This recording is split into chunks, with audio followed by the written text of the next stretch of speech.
Hey everybody, welcome to another down and dirty video on how to install glass shower doors or bypassing glass shower doors. I have a downstairs apartment and I'm getting ready to do an Airbnb, so I have built this shower and now what I need to do is put in some sliding glass doors. I purchased these online, they've arrived a couple of days ago, so I'm going to walk you through how to install glass shower bypassing doors.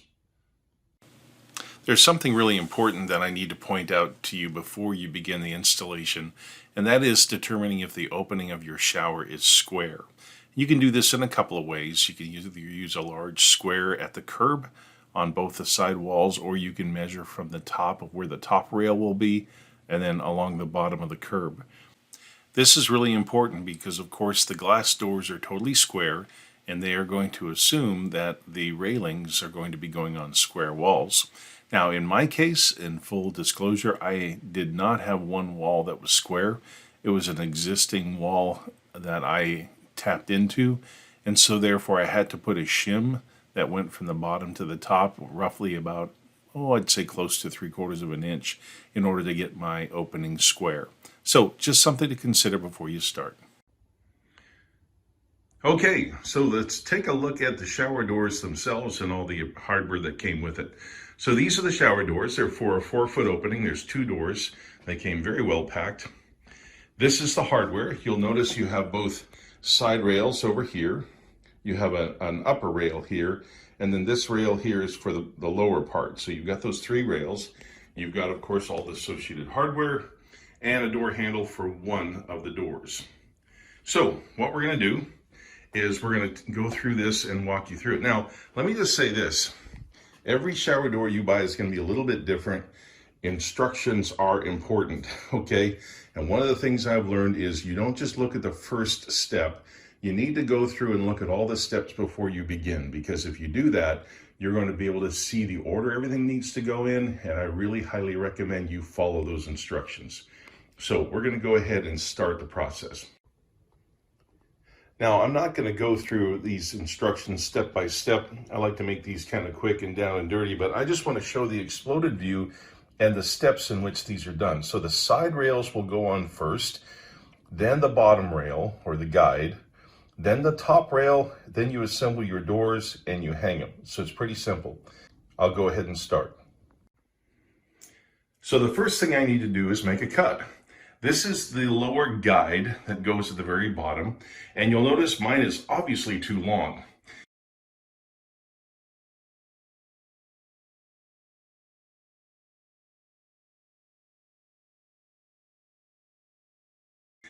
The reason you have to get this cut down is because when you put the channels along the sides, those channels need to fit over the end right here. Of course, when it's flat down. So I'm gonna have to cut this down, and I have to cut it a little bit shorter because those channels need to go beside it. And I'll show you a picture of that in a second. So you'll notice in the instructions here, you can see that that's the channel sliding down, and it actually goes beside that rail. So I'm gonna go ahead and cut that lower guide first so it's the right length. Then I'll be able to put my channels in correctly. Okay, so I cut the end off here, and I've now got the correct length. Just something to note, this gasket on mine slides up and down. So what I did is slid it back a little bit, and then cut it, and then slid it over, because you need a little bit of overlap to make sure that it keeps the water out. So, small point, but important. Okay, so I have the bottom guide just laid in place. And you can see you try to center it as much as you can straight over the curb. And I've just got this first channel on the left side just held in place with a piece of tape here. Just want to demonstrate the way this goes in. You'll notice it goes over top of the channel. You see how that's set up? That's the way it's going to be set up. And this channel, by the way, doesn't get screwed down to the curb. It's going to later on, there'll be a screw that will go right through this outside channel and into that, and that will be what holds it in place. Okay? Now, the only thing you really need to know here is that you have to get this totally level, okay? You want this level. You don't want the doors. The doors are going to hang from the top rail And so you don't want them hanging at an angle. So make sure that this channel is totally straight up and down. So I'll put a level on this, and then where these different holes are here, you can see the holes. I'll use a Sharpie to mark those holes. And once I've got those all done, I will go ahead and attach those to the wall. Okay, just a quick note about putting the anchors in.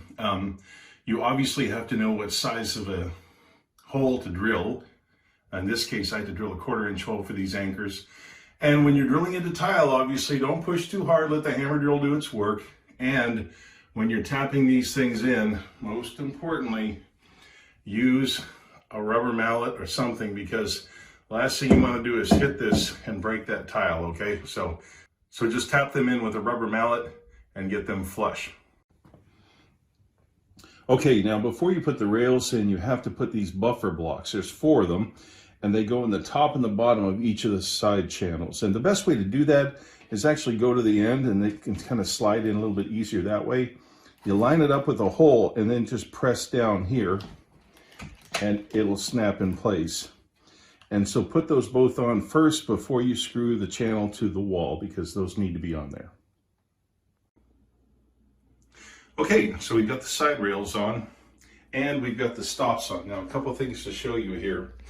You can see that I've got these stops here. These are kind of, they call them buffers or bumpers.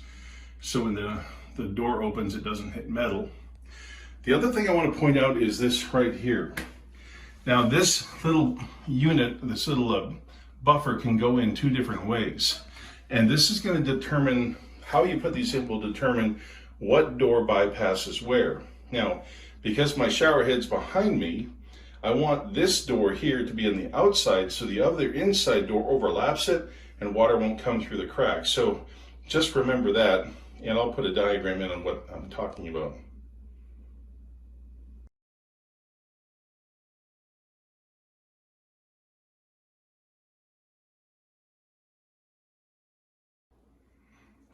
Okay, the next step is to put the top rail on. Now, I've already cut this down so it fits in here just right. So I cut it down to the right size. And of course, you want to make sure it's level. Make sure the doors are level, and you can see that's pretty much spot on. It's going to be good. So these connect with these screw holes right here. So what you'll do is drill a hole using this as a guide, and I'll drill it slightly smaller than the screw, and then the screw will tighten in and those will be tightened down. Okay, so as you can see, I've got the bottom rail now secured with 2 screws. And if you go to the top here, I've got this top rail secured as well with screws. So everything's now in its place, and now we can begin working on the doors. Okay, let's talk about doors. Now, the doors are pretty much identical. In fact, they are identical. They have 2 sets of holes at the top that are already, of course, drilled. And that's for the pulley assembly. That's what they call it, a pulley assembly, or you can call it the roller assembly. I'm going to go ahead and start assembling these things. It's important when you assemble them, if you'll note over here, there is a specific order in which these go on, and there's a rubber sleeve that goes on right through there that you have to have before you put the screws on, and that's really important. If you don't put that in, then it'll be metal on glass. You don't want that. So let's get the rollers on. Now, putting these sleeves on and this roller assembly is a little more difficult and complicated, especially if you have it laying down. It's a really simple way to do that, though. You can simply put your fingers under here, put the 2 little sleeves there, and then take the roller assembly, and then you just kind of slide it over top. And now all you do is slide your screws in, and now you can just tighten them down.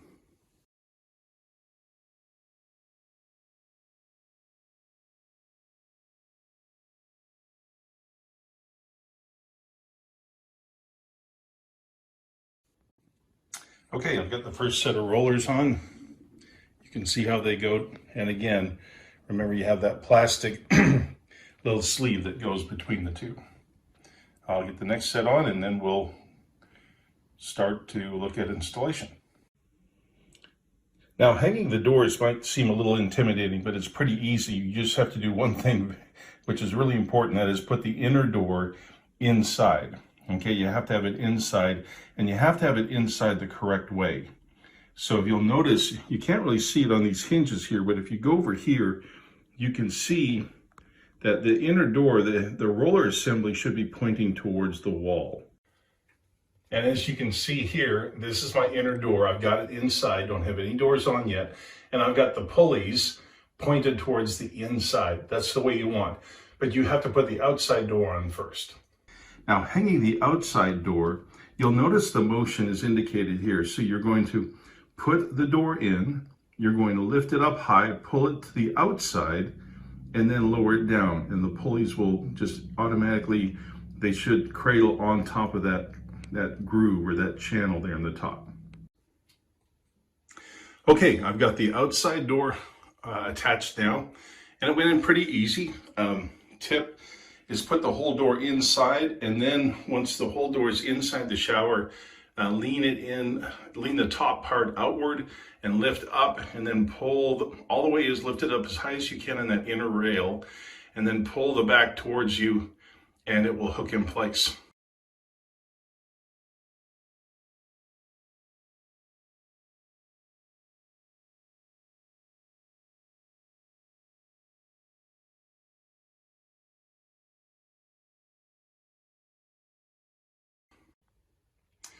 I want to quickly talk about an adjustment on these rollers. You'll notice you have a screw here, and then there's an angle here. And what you can do is you can either raise or lower that one side of the door by simply loosening that screw and moving that pulley up higher or lower. And like my opening is a little out of square, so I had to adjust these a little bit. But you can put it in, put the door in, check it, and then pull it back out and adjust these however you need to adjust.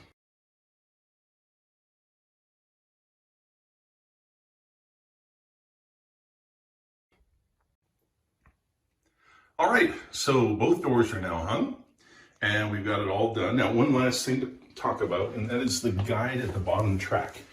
This guide just slides freely in the track, but once you get the doors in place and you have that track and you basically split the difference in the overlap, you're just going to attach it with silicone. Do not screw it into the bottom rail, because now you put a hole in there, you can get water in there. So just silicone it down and let it dry, and it'll stay in place as the doors slide by. All right, we are complete. So we got the handles on. By the way, when I attached and tightened them, I did them finger tight, and then I just took a pair of pliers, put some plastic on the jaws, some rubber, and just snugged them up. You don't have to get them really tight. The last thing I really have to do now is simply go and do this siliconing of the inside tracks of the rails on that side, like in the inside there, and the inside here, and of course all along the bottom. Have to make sure you do the inside of all those. But once you're done, you are completed. So I hope this video has helped you understand better how to install glass shower doors. If you like the video, please subscribe to my channel. I'd appreciate that. And happy DIY.